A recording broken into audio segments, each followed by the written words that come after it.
A lot of my assets started out in Maya. With reference to Gothic architecture, I created a variety of distinguishable buildings with an emphasis on verticality, starting out with simple geometries and slowly working my way throughout, incorporating both Euclidean and non-Euclidean shapes. Once I was done modeling, I matte painted each mesh to make material allocation in Unreal Engine through Quixelbridge much easier. For my creatures, they followed the process of being blocked out of Maya and sculpted in Blender to enhance the finer details. My main vampire after being sculpted was rigged in Blender using the human meta rig option, as Blender provides an option to parent the armature with automatic weights, which at the time was the most practical alternative.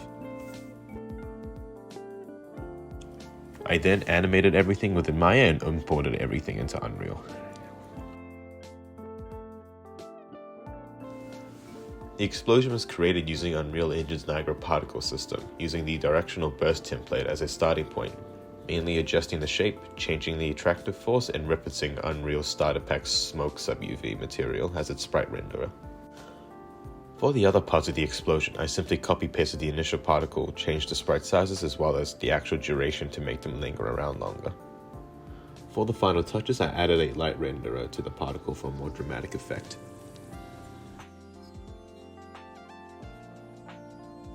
My flash simulation was done in Houdini using an RBD convex proxy, creating an autodot network to enable the mesh to shatter upon impact with the ground plane.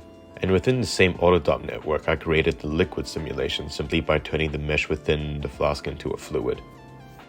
I then retimed both elements to make it slow down upon hitting the ground, and once I was satisfied with the result, I exported each piece out as an USD file, referenced it in the Solaris workspace, and rendered everything out from there.